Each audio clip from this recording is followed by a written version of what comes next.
Hello everyone, Lane Nordland along with Russell Nimitz with the Western Ag Network, and we are on the road this week in Orlando, Florida for the Commodity Classic 2023, and we are here on the trade show floor. And Russell, it's impressive. Acres upon acres of all things farming and implements and new technology. Yeah. And of course, you got farmers from across the nation, whether that wheat growers, sorghum growers, corn, soybeans, and equipment manufacturers. There's people from all backgrounds, all crops. It's exciting just to sit down and talk with them. It is so fun to see these farmers and ranchers, Lane. I mean, there's lots of little kids running around here too, but the older men and women, they almost become little kids again themselves. They're climbing on this new equipment. They're having that opportunity to visit with these agribusiness leaders about the latest and greatest in ag products, technology, and services here at the Commodity Classic Trade Show. And one thing about it too, we're also having those annual meetings of so many of these commodity groups as well. So we've caught up, and we're going to continue to catch up with so many of these outstanding men and women that are helping elevate their commodity organizations to the future. Yeah, in fact, some of the leaders we're going to be showcasing in some of these reports. Nicole Berg, the president of the National Association of Wheat Growers out of Washington State. I attended the National Wheat Foundation's wheat yield contest reception here in Orlando. Fun opportunity to catch up with wheat growers from across the nation who are doing their best, even despite some challenges from Mother Nature, to still raise a high quality, high yielding wheat product, not just for consumers here at home, but of course around the world. Well, again, we're going to have more of these conversations from here on the road, here on the Western Ag Network. Let's share some of those talks.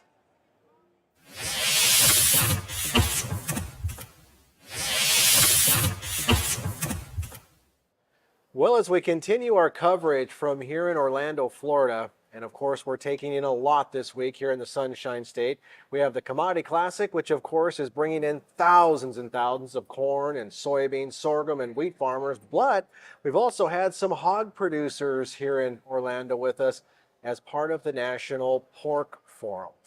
But for this interview, it's a pleasure to bring home to everybody the immediate past president of the National Association of Wheat Growers from Washington State, Nicole Berg.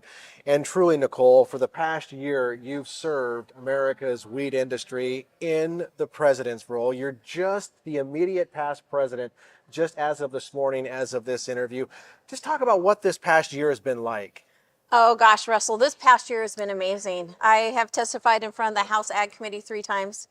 I've had to deal with the Russian-Ukraine war going on and how it affects the wheat industry and the uncertainty we all felt during the industry. And so it's just been an amazing time. And then we talk Farm Bill. Farm Bill priorities. We've tried to craft the Farm Bill priorities. We did send out a 4 corners Farm Bill to the House and the Senate side. We were one of the first ones to do it. And so, yeah, we're looking forward to Farm Bill harvest coming up. That's right. Well, we're going to talk about each one of those items that Nicole just mentioned, but I want to talk a little bit more about you yourself, because you're only the 2nd female president in the history of the National Association of Wheat Growers. And it really is interesting because the first female president was also from Washington State. I know, isn't that great? We're like trailblazers in the West, right? I mean, maybe because we had to move out west and we had to go so far. But yes, no, it's been an amazing feat that I was even elected to be president, and a true honor. Of course, that was Janet Olson. Have you had the opportunity to meet Janet? Absolutely. Her family, and kind of like, was she one of your heroes then growing up? She was. She actually worked for Senator Murray's office for years and years when I first started going into the wheat growers and was on the state board. And she just kind of was one of those people that kind of you look up to and mentor about it. And then she became FSA director as well and was appointed to that position. So I know her very well. And she actually said if I had the opportunity to do it, I needed to do it. Yeah, perfect. So before we start talking about some of these big policy issues, I mean, what actually spurred the interest to become a leader first at the state level, and then of course move on through the NOG chairs and ultimately become president? Well, you know what really got me started was I was looking at our dryland farm, and that I farm with my dad and my 2 brothers, and we kind of have all our departments. Otherwise, we'd probably kill each other. And so with that, I have the dryland wheat area, and I was looking at my profit and loss, and I said, I need to have some say in these programs. I need to have some say to keep this family farm afloat, because we are dependent on the government as farmers, because we're price takers, as everybody knows, or most folks know. And so with that being said, I wanted to have a say in it. And so going up through the ranks, my mom wanted me to do this because she's like, get off the farm, you're divorced, go do something with yourself. And so, so that's what, now I'm here. Oh, that's how a lot of farm and ranch families are these days, and we're very tickled that you took her advice and you implemented her plan for you. Well, let's talk about what's gone on in the industry in the past year under your tenure, I guess, as NOG president. You're not quite off the hook yet because you still have some responsibilities as the immediate past, if nothing else, keeping the new leadership in tow, right? But let's talk about, I mean, what it's been like this past year. I mean, obviously, you mentioned it before, the conflict between Russia and Ukraine that just became truly the worldwide headline that impacted wheat farmers specifically. Oh, it impacted us because we were on a roller coaster with wheat prices, limit up, limit down. Then you get into the input side of fertilizers, you know, just going tripling in input costs, fertilizer, fuel, all that. It's been amazing what a conflict like that can do to the wheat industry and how we truly are a global market, but it really magnified the fact we're a global market. What was it like to testify all those times in front of members of Congress and tell the story of American agriculture, to tell the story of the American wheat farmer like yourself? I felt it was a true honor to tell my story, especially for the wheat industry. We are very unique. 70% of wheat is winter wheat across the country. And it was interesting saying, well, this area is too wet and this area is too dry, and trying to tell that story and communicate it to Congress was an amazing honor. And I appreciated being asked in the first place. But it is somewhat like a game show, it felt like, because you only get 5 minutes to say your piece, and then you get 5 minutes to respond to a member, but then they get to present the question, and you only get like maybe a minute to answer. So it was kind of like a game show, I call it. Yeah, absolutely. And it is. It's almost like a reoccurring nightmare in some cases too, because you got to tell your story over and over and over again. Then we have an election, and then we got to start over with a lot of new faces. But wonderful opportunity for, you know, volunteer leaders like yourself to present the story of American agriculture. Talk about the Farm Bill. I mean, that's a big topic here at the Commodity Classic here in Orlando. I mean, what are the key points in the Farm Bill as discussion begins in Congress about the 2023 version? Well, Russell, I think you brought up the perfect example of what is the most important thing to do for the Farm Bill is to go out to Congress and tell your story. You have to do it. We all as agriculture have to pull together. We got to get into Congress and start telling our story. Some of our priorities are crop insurance. We also want to see the reference price increased. We talk about voluntary incentive-based programs. We like to keep them voluntary incentive-based. We don't want to see conservation attached to crop insurance. What are some of the other ones? They are crop protection products. Yep. First time forever that I've been around farm policy that the protection of crop protection products is in our top 10. Well, I know as you guys kicked off your meetings here in Orlando, you actually had the NRCS chief, Terry Cosby, present to you guys and talk about the important role that wheat farmers like yourself are playing in conservation, because we're going to talk about crop insurance a little bit more, but when we talk about conservation, climate, sustainability are like three buzzwords that those outside of agriculture are really keen in on from their food and fiber producers. They absolutely are keen in on it, and it's actually globally they're keen in on it. Where you talk to the EU or different areas of the world, we have to be able to tell our story again with regard to some of the great practices we've done across the country. 65% of the country in wheat is direct seed, and so we transitioned into these conservation practices. And so we got to get out there and tell our story better, and we are doing a lot of good things. We are, and let's talk a little bit more about crop insurance, because a lot of folks don't realize just how important that is to have that risk management tool available to wheat producers specifically. We do our best in all different areas, but one thing that we can't control is Mother Nature, right? Correct. I farm in a 6-inch rainfall, and I was told by professors at Washington State University that I'm in the driest area in the world that grows soy grains. And I think my great grandparents were probably asleep, like when they came through Montana and stuff. They must have been. So with that being said, I'm in the driest area. I have to have crop insurance, and the crop insurance safety net I feel is a little bit wider, especially when you see the ad hoc that we've been dealing with over the last couple of years. Well, then what's wrong with crop insurance? So let's have that conversation to make sure that the safety net is not these big gaping holes. Let's make those holes a little bit smaller for us farmers to stay in business, and especially the family farms across the country. Well, a lot of folks don't realize too is like when, when farmers are given the opportunity to have crop insurance and other risk management tools, it's not so much about subsidizing the America food producer. If consumers allow themselves to take a step back, they're actually being subsidized so they can still have a safe, affordable, and abundant food supply, right? Absolutely, and safe. We have the safest food system in the whole world, and quality, tasty food. And all that is all rolled together, and crop insurance helps those family farms, all of us family farms across the country, stay in business.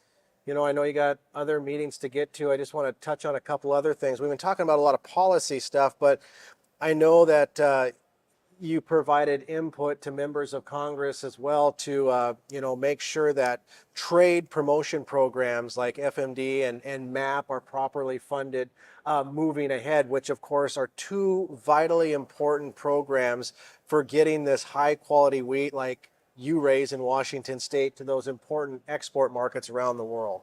Absolutely. MAP and FMD funding is so essential because 50% of the wheat in the country goes overseas. So just think about that. All the wheat in the whole United States, 50% needs to have a home. And in the Pacific Northwest, it's even higher. We're 90% of the wheat goes overseas. So we have to keep our customers happy. And with the MAP and FMD, it's such a popular program. It worked. It was actually something that really, really worked. And so now all the other ag groups are coming in and trying to take that piece of the pie, and the pie gets smaller and smaller, which is great for agriculture, and I love it. But we need a bigger part of the pie so we can keep exporting overseas, and everybody has great food and safe food across the country and overseas. And of course, the National Association of Wheat Growers works very closely with the checkoff side of the wheat business, the U.S. Wheat Associates. And between the two of you, you guys truly are representing America's wheat producers to the best of your ability. Absolutely. We're the breadbasket. Perfect. Nicole, thank you so much for giving us a few minutes here at Commodity Classic. Thank you, Russell. All right. Again, we've been visiting with Nicole Berg, the immediate past president of the National Association of Wheat Growers from Washington State.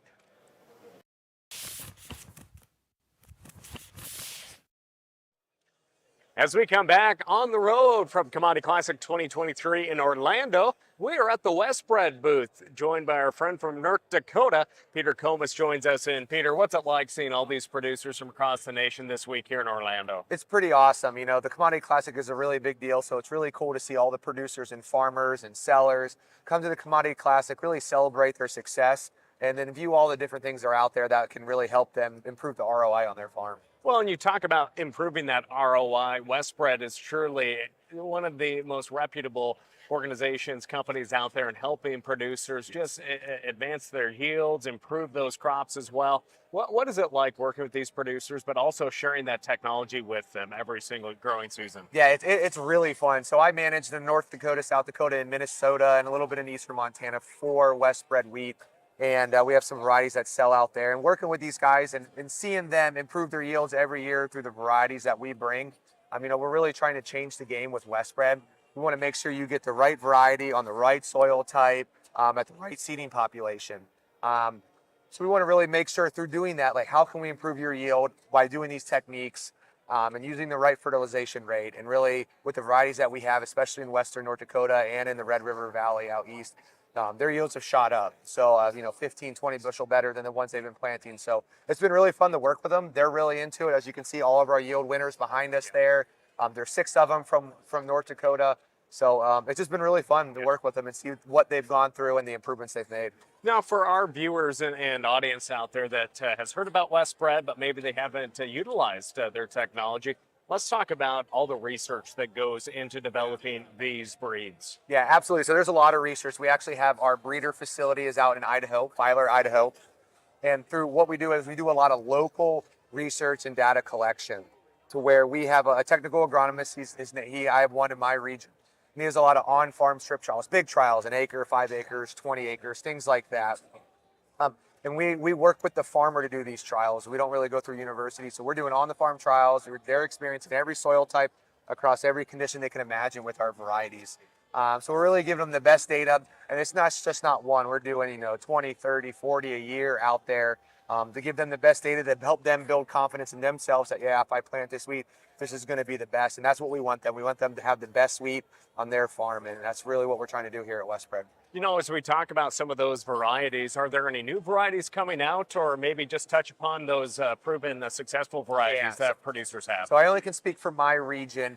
We don't really have anything new right now. We're working on some experimental, so hopefully bring some really good ones to the market. But right now we have 4 main ones, but we'll really focus on Western North Dakota for this one. We have 3 that really work out there the best, which is WestBred 9590, WestBred 9719, and WestBred 9606. Each variety has its fit.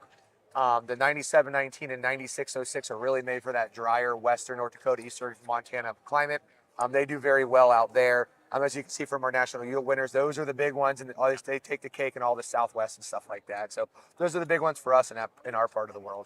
Now, for our friends that are tuning in on social media or on our radio and TV programs, if they want to learn more about how they can get in touch with yourself or other reps out across the countryside with WestBred, what's the best way to do that? Yeah, you want to go to westbred.com. And you can look it up. There's a map that shows there's 7 of us regional managers on there and has all our contact information, but it also has a list of everyone who's an authorized seller of WestBred. And they can look it up that way by where they live in, closest to their zip code and stuff like that. Well, Peter, enjoy the rest of your time here in Orlando. Did you make it to ride the teacups over at I haven't Disney been World? there yet, so. I haven't made it over there, but thank you, Peter. Yeah, it was a pleasure. Yeah, thank you. Peter Comis joining us here from WestBred. We'll have more conversations from the trade show floor here at Commodity Classic 2023 throughout this week.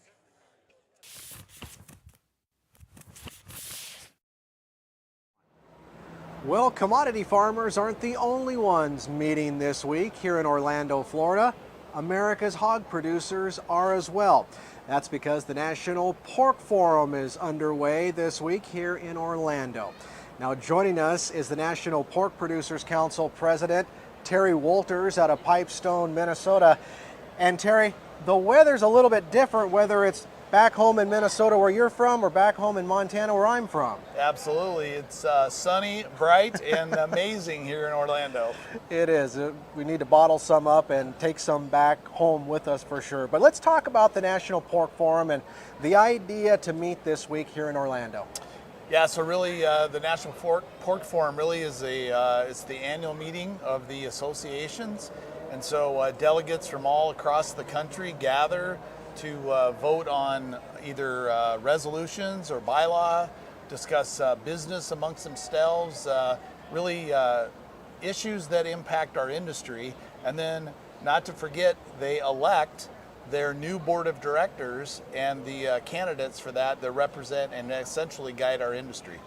Well, it takes a ton of work to be a volunteer leader like yourself, and all the men and women that are putting their names forth that will assume is just an incredible feat, and the industry is very lucky to have people like you stepping up to the plate. Obviously, there's not a lack of issues affecting the pork industry. One that I want to visit first about, though, is where are we at with Proposition 12? Because a lot of agriculture outside of the pork industry is really watching this very carefully.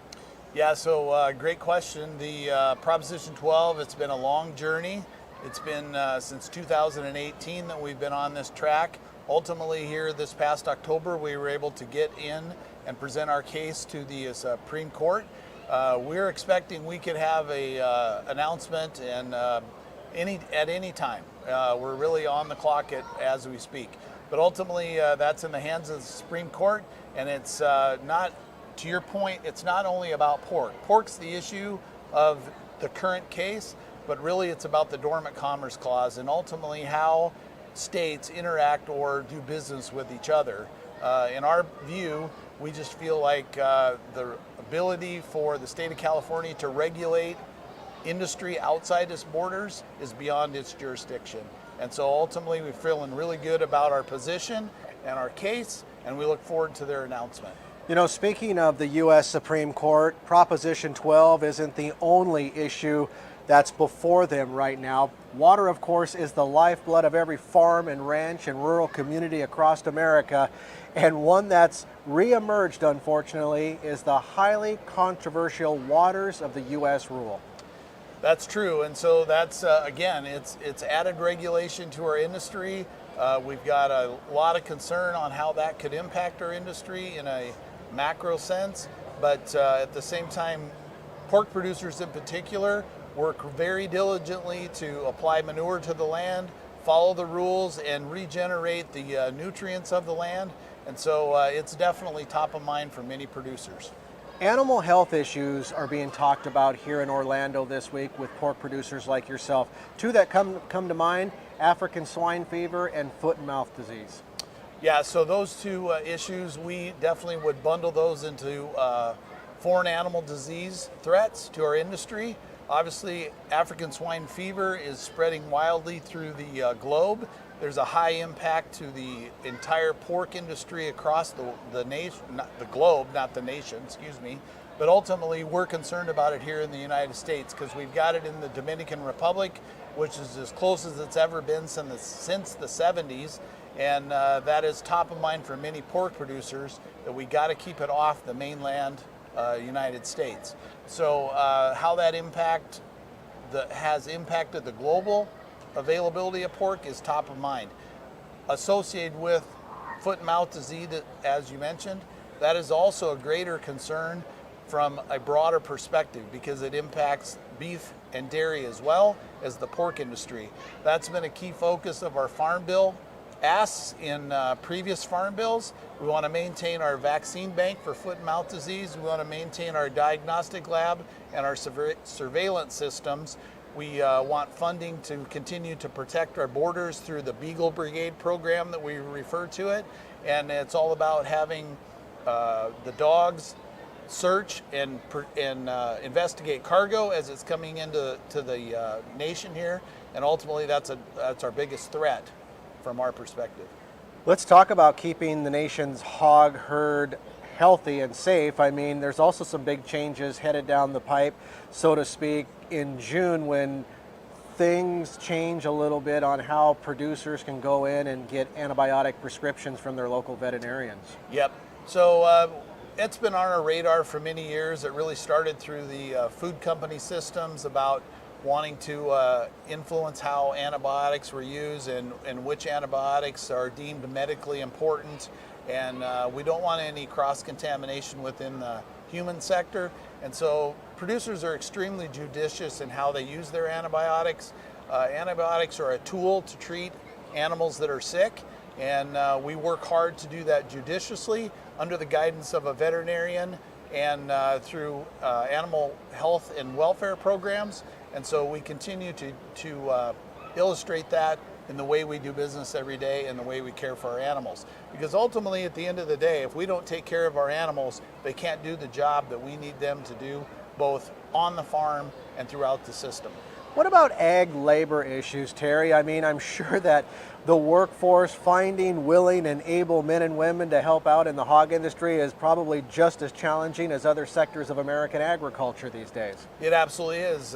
In many cases, because the way agriculture is positioned across the country, we're often located in low populated areas. Some of that's by design. But ultimately, when we do that and we locate farms away from people, we locate away from a workforce. And so we have put a lot of effort into the modernization of the Farm Labor Acts, and we're asking for H-2A visa reform from the standpoint that we would like seasonal workers to be here year-round, but ultimately we'd like to have the quota increased. We're capped on the number of workers that we have. We have lots of willing workers. We have great paying jobs in our industry, but we just have to have the opportunity to get them involved in our farms and in our labor force. And so that's been a lot of our focus with lawmakers, is to get reform into that Labor Act. Last question. I mean, we've covered a lot during this interview, a lot of important issues impacting America's hog industry and producers like yourself. But for the consumer out there, everything that we've said, there is still a safe, delicious, affordable, and abundant pork supply in their meat case, and that makes you happy. Absolutely. We work hard every day to provide a safe, nutritious product. We've got the most economic system in the globe to produce food for a growing world right here in the United States. We're proud of what we do every day. We care for the animals, and we're really focused on providing that product to a consumer that is really as affordable as any protein in the meat case today. But I would call out the fact that it was only too apparent during COVID that our supply chain disruption was very, very impactful, and we're concerned about that going forward, and we need to keep an emphasis and a focus on how we manage that supply chain. Very good. So a consumer can ultimately have what they need at the grocery store. Absolutely, well said. Again, thank you for being with us. Thank you. Always a pleasure. Absolutely. Again, we've been visiting with Terry Wolters, the president of the National Pork Producers Council, in Orlando with us as part of the National Pork Forum. Again, he calls Pipestone, Minnesota his home now, but he was telling me he grew up in Washington State, and for our audience back home in Big Sky Country, he was born in Great Falls of all places. Well, that's going to do it for this report from the National Pork Forum here in Orlando, Florida. Well, Lane, that's going to do it for this edition of On the Road from here at the Commodity Classic in Orlando, Florida. Hey, and for our viewers at home that are joining us here on our social media streams, make sure and come back, subscribe to these social media channels as well. We'll have more of these conversations from On the Road throughout our week here at Commodity Classic, along with all of our programming on radio and TV. So on behalf of Russell Nimitz, I'm Lane Nordlund for the Western Ag Network.